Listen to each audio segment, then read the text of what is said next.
Hello, I'm Mark Rees, and welcome to this special Halloween episode of my Curious Ghosts and Folklore podcast, where in each episode I investigate a different, weird, and wonderful subject. And on this episode, we are going in search of the secret origins of the Welsh jack-o'-lantern. And the Welsh jack-o'-lantern is a particularly nasty variety of jack-o'-lantern. This is not some cute, cuddly, carved pumpkin, but rather, to quote the newspapers, it is a dreaded ghost. The Welsh jack-o'-lantern is a dreaded ghost, and after listening to this episode, you will be fully prepared to defend yourself from it, just in case it pops up on October the 31st on Nos Calan Gaeaf to lure you away, never to be seen again. Now, as regular listeners will know, I am dedicating every episode of this podcast in the month of October to Halloween ghosts and Halloween folklore. This is the second of those episodes. On the last episode, I looked at the entire history of Halloween ever, well, kind of, and condensed it into a nice little pocket-sized podcast. And on that episode, I looked at Halloween traditions and customs from various different places in the world, primarily America and the Celtic nations, and I touched upon the Welsh Halloween, which is known as Nos Calan Gaeaf, the night before winter. And Wales, much like its Celtic cousins in Ireland, in Scotland, in Cornwall, in Brittany, in the Isle of Man, had its own way of doing familiar things, including their own way of doing jack-o'-lanterns, which they would carve from root vegetables, usually the most readily available to where they were in the world. So, in Ireland, for example, it was the turnip, and when it reached America, it became the pumpkin. And in Wales, it was, or is, I should say, this tradition has not been entirely replaced by pumpkins, but in Wales, we would traditionally carve the Swede. And I've said it before, and I'll say it again. As a child, I used to carve a Swede each and every October the 31st, each and every Nos Calan Gaeaf, and thank God for America in this respect, because carving a pumpkin is a heck of a lot easier, and it doesn't smell half as bad as a Swede. And also, you can do great things with the insides of pumpkins, but I guess that's more of a discussion for a cookery podcast, and trust me, you do not want cookery lessons from me. So just quickly, as mentioned on the last episode, this tradition is believed to have started with the Celtic nations. America made it into a pumpkin, and now it is known across the world. But back in Wales, back when people would carve these Swedes, they were not carved purely for decoration. Some people think they were used to scare away evil spirits. By carrying this eerie looking face, you could scare away the evil things. But that is just one theory. There are lots of ifs and buts and maybes. And in the story I am about to tell you, which was published by the Welsh press in the late 19th century about a jack-o'-lantern, back in the days when a jack-o'-lantern was not something you carried to ward off evil, but rather the jack-o'-lantern was evil itself. And this evil jack-o'-lantern was out to trick unsuspecting travellers into, well, I won't spoil the story quite yet. All will be revealed very soon. You'll find out what exactly people were being tricked into now. But to begin with, let's have a quick look at the name, because the name in Wales, in Welsh, was not Jack-o'-lantern, which is clearly very Irish sounding there, isn't it? Jack-o'-lantern, but Jack-lantern. Now, Jack is in this case is spelt as you would normally spell Jack, J-A-C-K. Now, there is no K in the Welsh alphabet, so Jack is also spelt J-A-C occasionally, but in this newspaper report, it is spelt in the English way, J-A-C-K. The O is replaced with a Y, and in Welsh, Y means the, and lantern is spelt as lantern is spelt in English. So we end up with a name which is Jack the Lantern. Jack Lantern, Jack the Lantern. A small change, but a change nonetheless. And when I refer to the Welsh Jack-o'-lantern in this story, it will be Jack Lantern, as the press called it. And back then, the Jack-o'-lantern was seen as a will-o'-the-wisp type character, almost like a corpse candle or canwyll corff, to give it its correct Welsh name. And corpse candles are one of my favourite pieces of Welsh folklore. Corpse candles and the Toily and the phantom funerals and everything that goes with it. And I've got a very special episode dedicated just to corpse candles coming on the way very soon. But for the purposes of this episode and for the Jack-o'-lantern, I think all we really need to know is that corpse candles were seen as these death omens, omens of death that signified something bad was coming either to the person who saw them or to someone nearby. And the different colours, the different sizes, the different shapes and the speeds and the directions of these corpse candles all had different meanings. So some are quite obvious. The smaller the corpse candle, the younger the person who's going to die, and the number of candles might signify how many people, and so on and so forth. You get the idea. And they appear at night, and they look like the flickering lights of a candle, hence the name. The corpse candles looked like just the little top part of the candle, so not the wax, but just that flickering light on its own, floating, usually in more rural places, although, I mean, this was a century or two ago, but people would see them in the forests and in the dark lanes and the fields at night.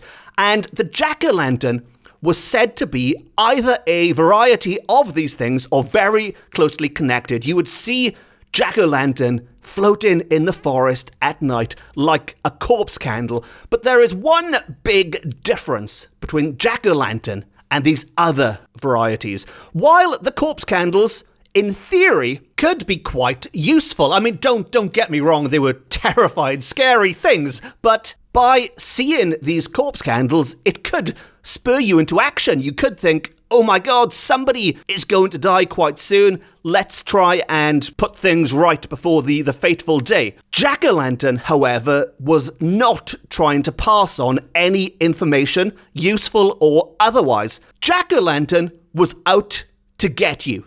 It was out to get you, and it was going to do it by tricking you, deceiving you into thinking that it was some other creature out there. Not jack-o'-lantern, maybe just the light of a fellow traveller heading in the same direction as you. But when you get too close, when you go and greet them, then, well, again, I'm getting ahead of myself. So let's begin at the beginning and let me tell you the story of Jack-o'-lantern. Now, this story takes place near Pontypridd, and indeed, I found it in an old local newspaper called the Pontypridd Chronicle. And this story I originally published in my first book of Welsh ghost stories, a book called Ghosts of Wales Accounts from the Victorian Archives. So this is indeed a Victorian ghost story, it's one of the long-lost ghost stories I managed to find in the old newspapers, in this case,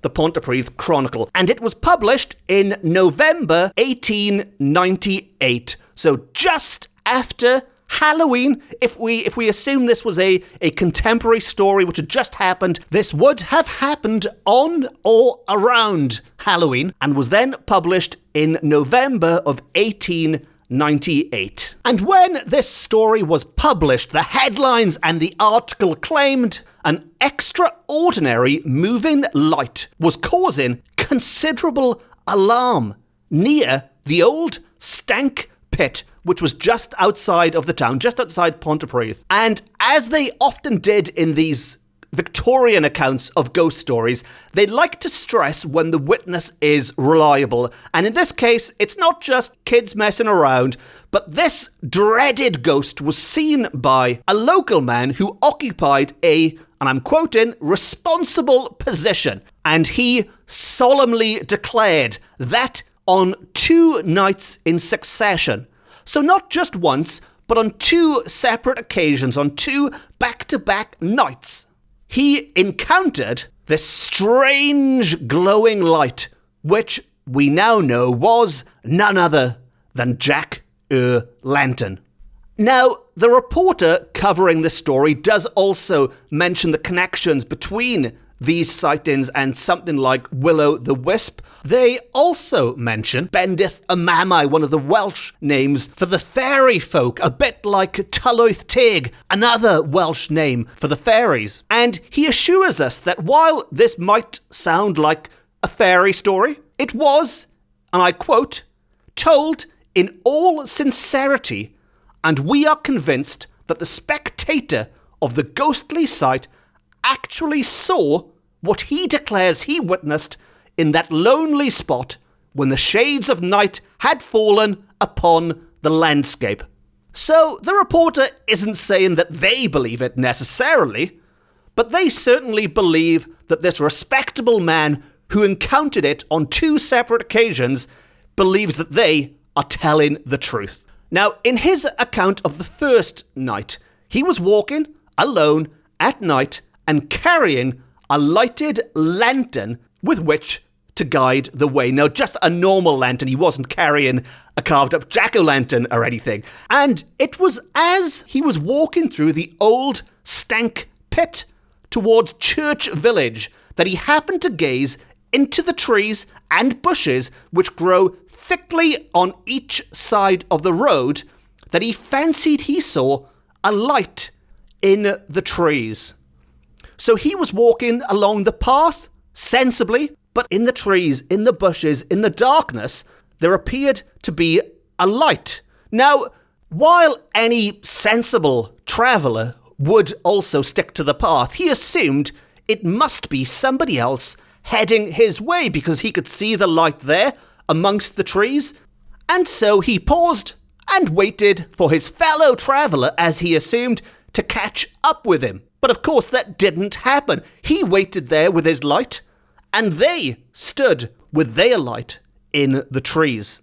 Now, the light wasn't perfectly still, and again, I'll quote from the article, but beyond moving up and down, and a little way backward and forward, there was no sign of advancing towards the road on the part of the extraordinary character of the peculiar light. So they weren't motionless. It certainly seemed like somebody or something was holding this light, because it was swinging almost up and down and back and forth, but it was not coming towards him. He shouted to what he assumed was a man in the wood, but the only response in the stillness of the night was the echo of his own voice in the valley below. "Hello there," he cried, and "Hello there," came the answering echo from the surrounding trees. And yes, that was my poor attempt at doing an echo. I don't really know how you do that in a podcast. Just a bit quieter, I guess. Hello there! Hello there!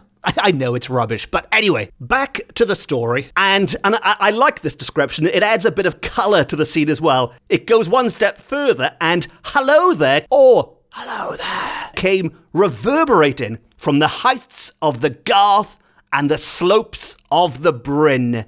So this echo was bouncing all around the mountains and hills in that, well, I was going to say wonderful Welsh landscape. I mean, it was probably pitch black, so not too wonderful at the time of his encounter, but nevertheless, his voice was just echoing off the Welsh landscape. Hello there, hello there, hello there, hello there. Now, at this point, we can take the man's word for what he says, or we can assume maybe he was being a little bit cowardly. But in his words, he says that he felt inclined to go to the rescue of the possible wayfarer who had lost his way in the wood, but he had an appointment to keep, or he would have explored the mystery. So once again, he shouted, "Hello there," before carrying on with his journey. But the silent light only flickered and played and answered not. Now, that man claims he had an appointment that was so urgent he could not walk into the woods to see if this fellow traveller needed help or not, and we'll just have to take his word for it. But what we do know is that as he walked off, that silent, flickering light remained there. And when he turned back just to check, sure enough, that light remained in the woods. But there's a very important point coming up here. And had that man not had an appointment he could not miss, we would not have known this, because he, quite possibly, would have fallen to his death. Because as he looked back at that light, he noticed the dancing light casting a lurid glare upon the overhanging boughs and seemingly hovering on the brink of the old pit. So if this light was indeed hanging over the edge of the old mine, by following this light in the darkness in the woods, he would presumably have plummeted to his doom. Now, this sent a shiver down his spine, and as a result, he assumed it must be some kind of corpse candle trying to fool him. At this point, he sped up, he hastened to Church Village, and he stopped at the post office to tell the postmaster, Mr. Bryant, all about the, and I quote, queer vision en route. And it just so happened that this kind of story wasn't that unusual to Mr. Bryant. Maybe being that close to the forest and to the old pit, he was familiar with strange goings-on there. But after telling Mr. Bryant the story, Mr. Bryant replied with some of his own, and they were blood-curdling anecdotes of previous ghostly visitations at the Stank. And he suggested the light might possibly be that of the wandering spirit of someone who had fallen or maybe even jumped into the old pit. And what I find quite interesting with that particular anecdote is that regardless of whether or not this was a jack-o'-lantern or not, it could have been the spirit of somebody else who had fallen into the pit and died. So does that suggest they were then doomed to do the same to somebody else? And following that on, if it had been successful in luring this traveller away from the path, does that mean his fate would have been to do the same to the next weary traveller? Well, I guess we'll never know, because he was not lured in, and he did indeed survive to tell the tale. But that was not to be his only encounter with it. As mentioned, he did see this on 2 consecutive nights, and to prove that he was no coward, regardless of what I might have said earlier, to prove he was no coward, he promised the postmaster and the other gentleman who was there at the time, he told 2 witnesses that he would go back the following night to try to fathom the mystery if possible. And that is exactly what he did. True to his word, he walked the same route through the Stank Pit the very next night. And this time he had a trick up his sleeve, because one of the suggestions made is that maybe what he had seen was not a jack-o'-lantern, a corpse candle, will-o'-the-wisp. Rather, it was just the reflection of his own lantern. So, to disprove this theory, as he neared the same spot on the very next night, he extinguished his own lantern. And as he arrived at that haunted spot, he could see in the midst of the bushy undergrowth of the Stank Avenue once more the faint glimmer of the magic light of Jack-o'-lantern. Yes, this is the big reveal. At this point, he realized he was dealing with Jack Lantern, and what follows is his terrifying description. The dread prowler of the Welsh marches, whose flickering, gassy beacon often lured the unwary travellers of past generations through bogs and dikes and ditches into the midst of hobgoblins to be frightened into fairy rings, to dance for a year and a day, or into the presence of the black being whose cloven hooves, forked tail, and horned skull proclaimed him to be the prince of the kingdom of darkness. It was there at Llantwit. Now, there was a heck of a lot of name-dropping of fantastical creatures going on in that quote, but he realised at this point, with his lantern turned off and that light flickering there, luring him into that dangerous spot, it was trying to pull him into the domain of hobgoblins, maybe? Into fairy rings where he would dance for a year and a day, or maybe into the clutches of the devil, Diavel himself. And as regular listeners to this podcast will know, that devil can be a crafty character in Welsh folklore. And as a quick aside, if you would like to know more about the devil in Welsh folklore, check out episode 2, which is all about the curse of the Swansea Devil, and episode 17, which looked at Devil's Bridge. But back to this episode. And that man in the dark, lonely forest who has just realised as he crouched there, too scared to breathe, looking at this flickering light, he knew there could be no mistake about it. He knew for certain this was Jack Lantern. This was definitely Jack Lantern. And the reason he knew this, the reason why he was so certain, is because he knew somebody else who had an encounter with the very same Jack Lantern, one of the servants of his father, who told a sad story one day, who had once been led a pretty dance by the self-same Jack-o'-lantern. And this is another point I find very interesting, because while he says on the one hand it was generations ago people were bothered by the Jack-o'-lantern, yet his father's servant had an encounter which presumably would have been in his own lifetime. So as a result of this first-hand testimony, he positively declined to follow the dancing phantom light which seemed to beckon him off the high road. Instead, he quite sensibly went onwards again, back towards the village as he had done on the previous night. And when he reached the end of his journey, he told, with bated breath, the extraordinary tale of the stank ghost, this dreaded jack-o'-lantern, and as a result, the locals were all recalling similar childhood tales that they had heard in the past. Because surely that's all it was, old stories. It was just something made up to scare children. It couldn't be out in the forests in modern-day Wales, could it? Well, apparently it was in 1898.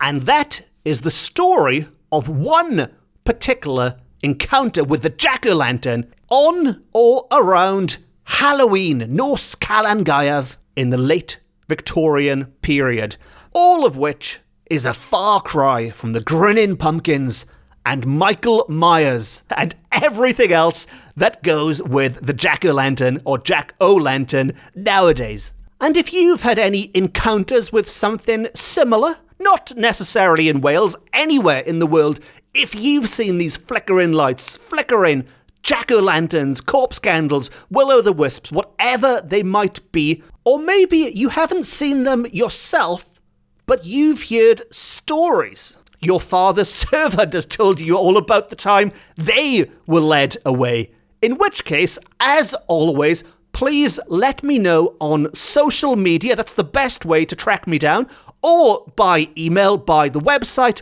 whatever you prefer. But I'm quite easy to find on all of the main social media platforms, on Twitter, on Instagram, on Facebook. Just do a search for Mark Rees and put the word ghosts in or Wales.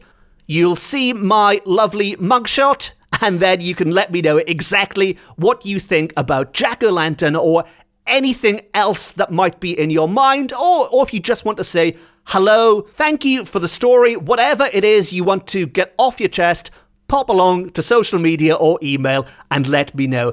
And as mentioned at the start, this is the second of 5 Halloween specials on this podcast, and as I am sure is obvious already, I love Halloween. It's my favourite time of year. It's also my busiest time of year. As somebody who specialises, shall we say, in these more unusual subjects, well, maybe not this year, 2020 is a bit weird, but every other year, in a normal year, it's when I've got lots of events and interviews and media stuff and all that lined up. I have no idea how things are going to pan out this year, but what I do know is that I still love Halloween, and that is why I am cramming this podcast with Halloween episodes, one every week, every Thursday, up until Halloween itself. Last week was the history of Halloween, if you want to go back and check that out. Next week is going to be the history of Norse Calan-Gaeaf. That is the big one. If you only catch one episode of this podcast all year, make sure it is next week's, the history of Norse Calan-Gaeaf, Halloween in Wales. And the best way to make sure you don't miss it, or any episode, and notice how I am very seamlessly and sneakily going to shoehorn in a reference to subscribe in here. But as always, if you have enjoyed this episode and you don't want to miss the next one or any episode, please consider hitting the subscribe button. It means a lot to me knowing that people are listening and enjoying and that you want more of these episodes.